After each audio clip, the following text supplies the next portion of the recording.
वागेश्वर महाराज की जय, वागेश्वर महाराज की जय। हर हर महादेव, हर हर महादेव, हर हर महादेव। जय श्रीराम, जय शिवराय. नमस्ते मित्रांनो, मैदान रिपोर्टरमध्ये आपल्या सर्वांचं स्वागत आहे. मित्रांनो, आपण आलो आहोत सातारा जिल्ह्यातील फलटण तालुक्यातील ढवळ या गावामध्ये. मित्रांनो, या ठिकाणी दिनांक 4 मार्च रोजी भव्यदिव्य असं वागेश्वर केसरी आदतचं मैदान संपन्न होतं. या मैदानाचं आयोजन नियोजन कसं आहे, हे मैदान कशा पद्धतीनं पार पडणार आहे, हे सगळं आपण आयोजकांकडून या मुलाखतीच्या माध्यमातून जाणून घेणार आहोत. चला तर मग.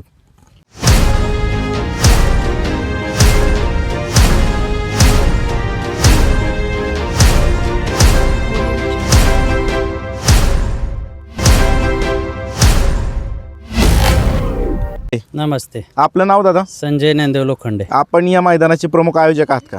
हो. तर मैदान कशानिमित्त आयोजित करताय आणि किती तारखेला संपन्न होणार आहे? मैदान हे महाशिवरात्री निमित्त पर्व दुसरं आणि नाव काय मैदानाला? मैदानाला वागेश्वर केसरी. आणि किती तारखेला कुठं संपन्न होणार आहे? हे मैदान 4 मार्चला ढवळपाटी या ठिकाणी संपन्न जी होणार. मित्रांनो, महाराष्ट्रातली प्रसिद्ध अशी ढवळची फाटी, त्या फाटीवरती हे मैदान संपन्न होणार आहे. मैदानाचं स्वरूप काय, आदत आहे का ओपन आहे? आदतचं मैदान आहे. बरं.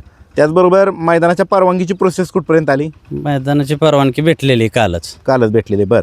आणि संबंधित अधिकाऱ्यांनी पाहणी केली मैदानाची? केलेली आहे. बरं. आता मैदानाचं बक्षिसाचं स्वरूप प्रथम ते शेवटपर्यंत सर्व सांगा. 71,000 रुपये पहिलं बक्षीस आहे. दुसरं बक्षीस आहे ते 51,000 रुपयाचं आहे. तिसरं 31,000 आहे. चौथं 21,000, पाचवं 11,000, सहावं 8,000 आणि सातवं 7,000 रुपयाचं आहे. क्वार्टर फायनलसाठी 7 बक्षिसे 2,000 रुपयाचे आहे प्रत्येकी 2. आणि मेगा फायनल पण आहे. आणि मेगा फायनल पण मेगा फायनलला किती? 1,000 रुपयाचं. आणि अजून 10 लाख का सन्मान चिन्ह आहे? 10 सर्व बक्षिसांसाठी 10 आहे. बरं. हे बक्षीस क्वार्टर फायनल आणि मेगा फायनल ठेवण्यामागचा उद्देश काय दादा? सर्वसामान्य बैलगाडी मालकांसाठी गुलालासाठी हे बक्षीस ठेवलेलं आहे. मागच्या वर्षी कशा पद्धतीने प्रतिसाद दिला होता बैलगाडी मालकांनी? एकूण किती गाड्यांची नोंद झाली होती मागच्या वर्षी? 600 गाड्यांची नोंद झालेली होती. ह्या वर्षी जास्त प्रमाणावरती गाड्यांची नोंद झाली, तर आपली पूर्ण तयारी करण्यात आली? हो, आलेले. बरं. मैदानाची ऑनलाईन नाव नोंदणी सुरू झाली आहे? हो, आजपासूनच सुरू झालेली. बरं. आणि त्याचबरोबर हे संपूर्ण मैदान माननीय सर्वोच्च न्यायालय, महाराष्ट्र शासन आणि अखिल भारतीय बैलगाडी संघटना महाराष्ट्र राज्य आणि फलटण तालुका यांनी घालून दिलेल्या नियम अटीनुसार पार पडेल? हो, पार पडेल. या मुलाखतीच्या माध्यमातून तुम्ही महाराष्ट्रातल्या तमाम बैलगाडी चालक मालकांना या मैदानात सहभागी होण्याच्या संदर्भात आणि वेळेत ऑनलाईन नाव नोंदणी करण्याच्या संदर्भामध्ये काय आव्हान कराल दादा? या ठिकाणी आजपर्यंत 5वं ते 6वं हे मैदान आहे. कोणत्याही प्रकारचा कुठल्याही बैलगाडीवरती अन्याय झालेला नाही आणि इथून पुढेही होणार नाही. तरी सर्व बैलगाडी मालकांनी जास्तीत जास्त नोंद करून मैदानात सहकार्य करावं ही विनंती करेन. चालतंय. धन्यवाद दादा. दादा नमस्ते. नमस्कार. आपलं नाव? संतोष लोखंडे. दादा, काय सांगाल मैदानाच्या संदर्भात? दरवर्षीप्रमाणे या ठिकाणी भव्यदिव्य असं आदतचं मैदान ढवळच्या फाटीवरती संपन्न होते. कशा पद्धतीने आयोजकांनी तयारी केली दादा? मैदानाची पूर्ण तयारी अशी 1 नंबर झालेली आहे. आयोजकाकडून मैदानाचे असं फाटीचं येथील म्हणजे काम सगळं पूर्ण झालं. आता आपण वळू मैदानाकडं. मैदानाचं रान कसं आहे, माती कशी? पूर्ण रान हे काळ्या मातीचं आणि रेवाट्याचं आहे आणि उराटीचं सुद्धा आहे. एकूण फाट्या किती आहेत? 10 फाट्या आहेत. फाटीच्या आतमधलं अंतर किती आहे? 13 फुटाचं अंतर आहे. आदतचं मैदान तुम्ही घेताय, त्यामुळे पल्ला किती ठेवण्यात आला दादा? 800 फुटाचा पल्ला ठेवलेला आहे. बरं. त्याचबरोबर खाली सुट्टीच्या ठिकाणी पट्टी आहे का? आहे. त्या ठिकाणी झेंडा पंच म्हणून कोण काम पाहणार आहे? महाराष्ट्रातील एक नामवंत झेंडा पंच म्हणून ज्यांची ओळख आहे ते धनावडे बापू झेंडा पंच आहेत. आणि मैदानाचं समालोचन कोण कोण करणार? समालोचकला प्रताप तात्या झांजुर्णे, विकास सर कुमटे आणि आनंद पवार सर. या मैदानाचं लाईव्ह प्रक्षेपण कुठल्या चॅनलवर होणार आहे? अखिल भारतीय बैलगाडा संघटना फलटण तालुक्याचा जो अधिकृत चॅनल आहे त्या चॅनलवरून या मैदानाचं प्रक्षेपण होणार आहे. त्याचबरोबर या मैदानामध्ये निकाली पंच म्हणून कोण काम पाहणार आहे? अखिल भारतीय बैलगाडा संघटना फलटण तालुका हे सर्व संघटना या ठिकाणी निकाली पंच म्हणून काम बघणार आहे. दोन्ही साईडला एकूण किती टक्के बॅरिकेड असणार आहे? 50%. बरं. ज्या दिवशी मैदान संपन्न आहे त्या दिवशी ह्या ठिकाणी पिण्याच्या पाण्याचे टँकर उपलब्ध असणार का? हो, असणार आहेत. त्याचबरोबर ॲम्ब्युलन्सची व्यवस्था करण्यात केली आहे. त्याचबरोबर या ठिकाणी ज्या दिवशी मैदान संपन्न आहे त्या दिवशी संपूर्ण दिवसभर पशुवैद्यकीय अधिकारी उपस्थित असतात? हो, असणार आहेत. मैदानाच्या आजूबाजूला धोकादायक परिस्थिती निर्माण करणारा घटक विहीर ओढा नाला दरी असं काय का? असं कुठलाही नाही. त्याचबरोबर या मैदानाच्या संदर्भामध्ये ज्या तांत्रिक त्रुटी आहेत, अडीअडचणीत, अडथळेत, हे मैदान सुरू होण्याच्या दिवशी सकाळी त्याचा योग्य तो बंदोबस्त केला जाईल का? हो, केला जाईल. नंदींना कोणतीही दुखापत होणार नाही, त्याचबरोबर अपघात होणार नाही याची खबरदारी घेतली जाईल का? हो, घेतली जाईल. या मुलाखतीच्या माध्यमातून तुम्ही महाराष्ट्रातील तमाम बैलगाडी चालक मालकांना या मैदानात सहभागी होण्याच्या संदर्भात आणि वेळेत ऑनलाईन नाव नोंदणी करण्याच्या संदर्भामध्ये काय आव्हान करायला लागा? प्रथमतः महाराष्ट्रातील सर्व बैलगाडा प्रेमी चालक मालक यांना एक मी नम्र विनंती करतो. जे गेल्या वर्षी पहिल्या पर्वाचं आपण मैदान अचानक भरवलं, त्या पर्वामध्ये सुद्धा उत्स्फूर्त प्रतिसाद 600 ते 750 गाडीची नोंद झाली. यावर्षी जास्तीत जास्त गाड्यांची नोंद करून मैदानाचं बाकी तर काय सांगण्यासारखं नाही. मैदान कसं होतं, काय होतं हे आता गेली 2 वर्ष झालं सगळ्या गाडी चालक मालकांना माहिती आहे.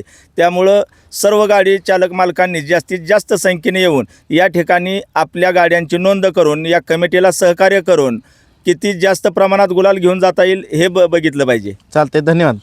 मित्रांनो, आपल्या समोर येतात बैलगाडी शर्यत क्षेत्रातील प्रसिद्ध जॉकी सोमा ड्रायव्हर तडफकर आहेत आणि आपल्याला ढवळ फाटीवरती हे पाहणी करायला आले होते. सोमा, कशा पद्धतीने आयोजकांनी तयारी केली? आयोजकांना सुंदर असे फाटीचं पण नियोजन केलेलं आहे. साईडला पण काही अडचण नाही. बॅरिगेटचं पण त्यांना नियोजन केलेलं आहे. आणि अख्ख्या परंपरेला माहिती आहे की ढवळचं मैदान कसं होतं ते. आणि रान पण अख्ख्या महाराष्ट्राला माहिती आहे कसं रान आहे ते. मातीचं रान आहे, थोडंसं नॉर्मल, थोडंसं चढ आहे पुढं. बाकी कोणी पण कुठल्या चित्रबाला अडचण येणार नाही, काय नाही. वासरांना पण पळायची काय अडचण नाही. ह्या फाटीवरती जे आदतचे बच्चे गुलाबात राहतात ते पुढं उजेडात येतात का? 100% भविष्यात ते ह्या गावचं असं नाव आहे की इथं पहिल्यांदा फडक्यांची पण गाडी पडली होती ह्या फाटीला. असं नाही की मैदानच हे पहिल्यापासून नामांकित आहे गावाचं मैदान हे. त्यामुळे वासरांना एवढी अडचण येणार नाही. जी वासरू इथं गुलाबात राहिला ते 100% पुढं त्याचा 100% परिस्थिती त्या वासरावर. ह्या गावाची परंपरा आहे. ह्या गावातूनच मानाची गदा देण्याची परंपरा सुरू झालेली बैलगाडी पहिल्यापासून ह्या गावातच पहिल्यांदा प्रथम चांदीची गदा दिली प्रथम क्रमांकाला. आणि वैशिष्ट्य सांगायचं म्हणजे माझं एवढं नाव ह्या गावामुळे खरं म्हणजे झालं, कारण की स्वतःच्या गावात ते एवढे ड्रायव्हर लोक असून पण त्यांना मला लय प्रतिसाद दिला. आणि त्यांच्या स्वतःच्या गाड्या पण त्यांना मला स्वतःला हाना दिला. तेव्हा आतापर्यंत माझं हे नाव म्हणजे एवढ्यापर्यंत मी पोचलो. बरं, काय आव्हान करताल महाराष्ट्रातल्या तमाम बैलगाडी चालक मालक? महाराष्ट्राला एवढंच आव्हान करतोय की बैलगाडी चालक मालक फाटीत अख्ख्या महाराष्ट्राला माहिती आहे. रिस्तर मैदान होतंय हे सगळ्यांना माहिती आहे. भरपूर वासरांना पळायसाठी फाटे भरपूर लोकांनी नोंद करावी एवढीच आपली इच्छा आहे. सगळ्यांना सहकार्य करावं एवढीच आपली इच्छा आहे. चालतंय, धन्यवाद सोमा ड्रायव्हर. मित्रांनो, आपल्या समयेत येत अखिल भारतीय बैलगाडी संघटना महाराष्ट्र राज्य फलटण तालुक्याचे तालुका अध्यक्ष प्रसिद्ध बैलगाडी मालक रोहित यादव सर. सर नमस्ते. नमस्ते. सर, पुन्हा एकदा ढवळच्या फाटीवरती भव्यदिव्य असं वागेश्वर केसरी आदतचं मैदान दिनांक 4 मार्च रोजी संपन्न होत आहे. तर कशा पद्धतीने आयोजकांनी तयारी केली? तुम्ही आज पाहणी केली, कशा पद्धतीने तुम्ही आयोजकांना सूचना केल्यात? मैदानाची पूर्ण तयारी झालेली आहे. दरवर्षी ढवळमध्ये 2 मैदानं होत असतात. एक ओपनचं मैदान होतं यात्रेनिमित्त आणि एक आदतचं मैदान होतं. आता सर्व मैदान हे अखिल भारतीय बैलगाडी संघटनेच्या नियमानुसार चालतं. तसेच या मैदानातले सर्व नियम किंवा निर्णय हे अखिल भारतीय बैलगाडी संघटना फलटण तालुक्याच्या वतीने दिले जातात. आता मैदानाची तर पूर्ण तयारी झाली. तसेच काय अडथळे होते जे बैलगाडी मालकांनी सांगितले होते. थोडं पुढं ज्या ठिकाणी गाड्या पळून आल्यानंतर लांब एक साधारण 1000 फुटाच्या अंतरावरती थोडंसं चढ उतार होता. ते बी आयोजकांनी त्याचं काम करून घेत आहे. आपल्याला ते व्हिडिओच्या माध्यमातून पाहायला भेटेल. म्हणजे मैदानात ज्या अडचणी होत्या म्हणजे आत्तापर्यंत ज्या जाणवल्या तेवढ्या सगळ्या आपण पूर्ण करण्याचा प्रयत्न सुरू आहे. या मैदानाच्या नियम अटी कशा असतील? माननीय सर्वोच्च न्यायालय, त्याचबरोबर महाराष्ट्र शासन आणि अखिल भारतीय बैलगाडी संघटना महाराष्ट्र राज्य फलटण तालुका यांनी घालून दिलेल्या नियम अटीनुसार हे संपूर्ण मैदान पार पडेल का? 100% महाराष्ट्र शासनाच्या नियमावलीप्रमाणेच फलटण तालुक्यात काम चालते. तसेच अखिल भारतीय बैलगाडी संघटना महाराष्ट्र राज्य यांचे जे नियम असतात त्याच नियमाप्रमाणे हे मैदान पार पडणार आहे. मैदान सकाळी सुरू झाल्यानंतर लाईव्ह प्रक्षेपण सुरू झाल्यानंतर या मैदानाचा नियम अटींचा पुकार दिला जाईल का? 100% अगोदर मैदान सुरू होण्याच्या अगोदर तसे नियम पुकारले जातील. या मैदानातला पहिला नियम बैलाच्या कोणत्या अवयवावरती निकाल दिला जाईल? जो अवयव पुढे असेल त्यावरती निकाल दिला जाईल. गटाला अथवा सेमीफायनलला विजेत्या गाडीवरील चालकाने बैलाच्या शेपटीचा चावा घेतला, ही बाब तुमच्या निदर्शनास आली अथवा कोणी ऑब्जेक्शन घेतलं तर ती गाडी बाद केली जाईल का? 100% ती गाडी बाद केली जाईल आणि अशा चालकाला पहिले जर त्याची चूक असेल तर 1 महिन्याची बंदी घालण्यात येईल आणि जर ही दुसरी चूक असेल तर त्याला फलटण तालुक्यात 3 महिन्याची बंदी घालण्यात येईल. बरं, अशाच प्रकारचं कृत्य जर फायनलला करण्यात आलं तर ती गाडी निकालास पात्र राहील का? तिला रोख रकमेचं बक्षीस मिळेल का? जर असं कोणतंही गैरकृत्य फायनलच्या कोणत्याही घटकाने केलं बैलगाडी मालकाच्या तर त्याला ते बक्षीस दिलं जाणार नाही. गटाला समान गाड्या उतरल्या तर कशा पद्धतीने निर्णय असेल? पुढे चाल दिली जाईल. त्याचबरोबर सेमीफायनलला समान गाड्या उतरल्या तर दोघात संगनमत करावे लागेल. संगनमत झाले नाही तर मग आयोजकाच्या वतीनं चिठ्ठ्या टाकण्यात येईल आणि ज्याची चिठ्ठी निघेल त्याची गाडी पळवली एका वेळेस किती गट खाली जातील? साधारण 5 ते 7 गट जातात. ऑब्जेक्शन घ्यायचं असेल तर कुठल्याही बाबींचं तर किती गटांचा कालावधी असेल? ऑब्जेक्शन घेण्यासाठी साधारण जेवढे गट खाली जाणार आहेत तेवढं राहील आणि डबल बैल पळाल्याचं ऑब्जेक्शन हे तुमचे पूर्ण गट पळून सेमीच्या चिठ्ठ्या निघेपर्यंत राहील. एकदा सेमीच्या चिठ्ठ्या निघाल्यानंतर डबल बैलाचं कोणतंही ऑब्जेक्शन ऐकून घेतलं जाणार नाही. तसेच ऑब्जेक्शन घेताना प्रत्येक गोष्टीचा पुरावा असेल तरच ऑब्जेक्शन घेण्यास यावी ही विनंती. बरं, त्याचबरोबर आदत बैलाच्या दाताच्या संदर्भामध्ये काय ऑब्जेक्शन असेल तर कशा पद्धतीने निर्णय असेल? आता आपल्याकडे जे नंबर टेकर सांगितले जातात त्यांना आपण सूचनाच करतो की दात पाहूनच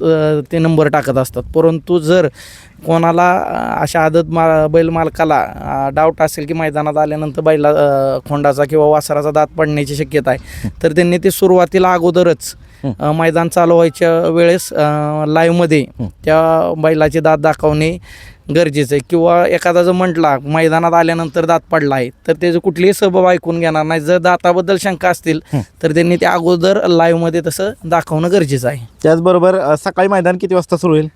सकाळी 9 वाजता मैदान सुरू होईल. फायनल किती वाजेपर्यंत पाहायला मिळेल? साधारण 5 पर्यंत फायनल पाहायला भेटेल. त्याचबरोबर खाली सुट्टीच्या ठिकाणी पट्टी, तिथं कशा पद्धतीची नियमावली? अखिल भारतीय बैलगाडी संघटनेच्या नियमावलीप्रमाणे तिथं नियम राहील.